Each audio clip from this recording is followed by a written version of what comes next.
കുഴഞ്ഞുവീണ യാത്രക്കാരനുമായി സ്വകാര്യ ബസിന്റെ ജീവപ്പാച്ചിൽ. വലിയഴീക്കൽ തോട്ടപ്പള്ളി റൂട്ടിലോടുന്ന ശ്രീഹരി ബസ്സിലാണ് യാത്രക്കാരൻ കുഴഞ്ഞു വീണത്.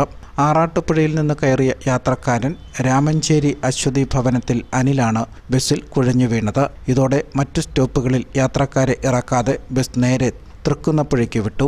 ഇവിടെ കമ്മ്യൂണിറ്റി ഹെൽത്ത് സെൻ്ററിൽ എത്തിച്ചപ്പോൾ ഡോക്ടർ ഇല്ലായിരുന്നു. ഇതോടെ വണ്ടാനം മെഡിക്കൽ കോളേജ് ആശുപത്രിയിലേക്ക് കൊണ്ടുപോകുവാൻ ആംബുലൻസിന്റെ സഹായം തേടിയപ്പോൾ ഡ്രൈവർ ഇല്ലെന്ന മറുപടിയാണ് ലഭിച്ചത്. തുടർന്ന് യാത്രക്കാരെ ഇവിടെ ഇറക്കിയ ശേഷം കണ്ടക്ടർ പ്രസാദും ഡ്രൈവർ ജിത്തുവും മറ്റു 2 പേരും ചേർന്ന് മെഡിക്കൽ കോളേജ് ആശുപത്രിയിൽ എത്തിക്കുകയായിരുന്നു. അനിലിന് ഹൃദയാഘാതമുണ്ടായതാണെന്നും പെട്ടെന്ന് ആശുപത്രിയിൽ എത്തിച്ചതിനാൽ ജീവൻ രക്ഷിക്കുവാൻ കഴിഞ്ഞെന്നും ഡോക്ടർമാർ പറഞ്ഞു. 28 കിലോമീറ്റർ അതിവേഗം താണ്ടിയാണ് ഇവർ യാത്രക്കാരന്റെ ജീവൻ രക്ഷപ്പെടുത്തിയത്.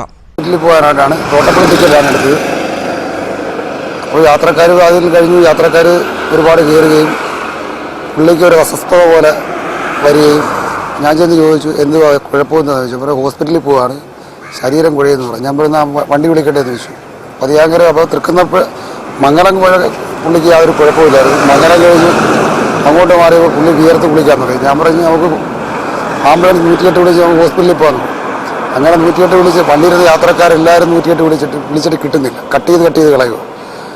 അപ്പോൾ ഞാൻ ഈ ഡ്രൈവറുടെ അടുത്ത് പറഞ്ഞു നമുക്കെന്നാൽ വണ്ടി വിളിച്ച് തൃക്കുന്നപ്പുഴ ഹോസ്പിറ്റലിലോട്ട് വിടാൻ പറഞ്ഞു. അങ്ങനെ ആളെ എടുക്കാതെ ഞങ്ങൾ പതിയാങ്കരയിൽ നിന്ന് തൃക്കുന്നപ്പുഴ ഹോസ്പിറ്റലിലോട്ട് വണ്ടി ഓടിക്കുക. ഹോസ്പിറ്റലിൽ ചെന്നപ്പോൾ 24 മണിക്കൂർ ഡ്യൂട്ടി ഉള്ള ഡോക്ടർ 24 മണിക്കൂർ ഡ്യൂട്ടിയുള്ള ഹോസ്പിറ്റലാണ്, സർക്കാർ ഹോസ്പിറ്റലാണ് തൃപ്പൂണിത്തുറ ഗവൺമെൻറ് ഹോസ്പിറ്റൽ. ആ ഹോസ്പിറ്റലിൽ ഒറ്റ ഡ്യൂട്ടി ഡോക്ടർ പോലും ഇല്ല. രാവിലെ 8 മണി തൊട്ട് വന്നിരിക്കുന്ന രോഗികൾ ചീട്ട് എടുത്തിട്ട് മാറി കാവലിരിക്കുകയാണ് ഡോക്ടർ വരെ. ഞങ്ങളവിടെ ചെല്ലുകയും നേഴ്സുമാർ വന്ന് പറഞ്ഞാൽ ഡോക്ടറില്ല, ആംബുലൻസ് കിടപ്പുണ്ട്, ആംബുലൻസിൻ്റെ ഡ്രൈവറില്ല, കാക്കോലും കൂട്ടിക്കൊണ്ട് പുള്ളി 108 ഇതേ തുടർന്ന് ഞങ്ങൾ മറ്റൊരു ആംബുലൻസ് വിളിക്കുകയും ആ ആംബുലൻസ് ആ ഹോസ്പിറ്റലിനകത്ത് വന്ന് കയറുകയും വണ്ടി പഞ്ചറായി പോവുകയായിരുന്നു. അതേ തുടർന്ന് ഞാനും എൻ്റെ ഡ്രൈവറും കൂടി ഞങ്ങൾ രണ്ടും കൂടെ ചേർന്ന് ഞങ്ങളാണ് ആലോചിച്ച് ഹോസ്പിറ്റലിലേക്ക് കൊണ്ടുപോകാം, വണ്ടാനത്ത് കൊണ്ടുപോകും. അപ്പോൾ ആൾക്കാർ പറഞ്ഞ് നിങ്ങൾ കൊണ്ടുപോയിക്കും, ഞങ്ങളെല്ലാം ഇവിടെ ഇറങ്ങിക്കോളാന്ന് പറയും. അങ്ങനെ യാത്രക്കാരെല്ലാം ഇറങ്ങുകയും അതേ തുടർന്ന് ഞങ്ങൾ രണ്ടുപേരും 27 മിനിറ്റ് കൊണ്ട് ഞങ്ങൾ വണ്ടാനത്ത് ഹോസ്പിറ്റലിൽ ആളിനെ എത്തിച്ചു. എന്നിട്ട് ആ ഹോസ്പിറ്റലിൽ എത്തിക്കുകയും എത്തിച്ച് ഇവിടുത്തെ എല്ലാ കാര്യവും ഞങ്ങൾ അവിടുത്തെ ഡോക്ടർക്ക് പറഞ്ഞപ്പോൾ ഡോക്ടർ പറഞ്ഞ് നിങ്ങൾ MLA വിളിക്കുക, രമേശ് ചെന്നിത്തല വിളിച്ച് ആ ഹോസ്പിറ്റലിലെ ഈ ആംബുലൻസിനെ കുറിച്ചൊന്ന് പറയാൻ പറഞ്ഞു. അതേ തുടർന്ന് ഞാൻ രമേശ് ചെന്നിത്തല അവരോട് വിളിക്കുകയും കാര്യങ്ങൾ ഇതെല്ലാം പറഞ്ഞു കൊടുക്കുകയും ചെയ്തു. ഇത്രയും നേരമായിട്ട് അവിടെ 9:30 പോലും അവിടെ ഹോസ്പിറ്റലിൽ ഡോക്ടറാരും വന്നിട്ടില്ല. പിന്നെ പുള്ളിയെ ചികിത്സിക്കുന്ന ഡോക്ടറെ കണ്ട് ഞങ്ങളെല്ലാം പുള്ളിയെ വാർഡിലോട്ട് മാറ്റിയതിന് ശേഷമാണ് ഞങ്ങൾ തിരിച്ചു വന്നത്.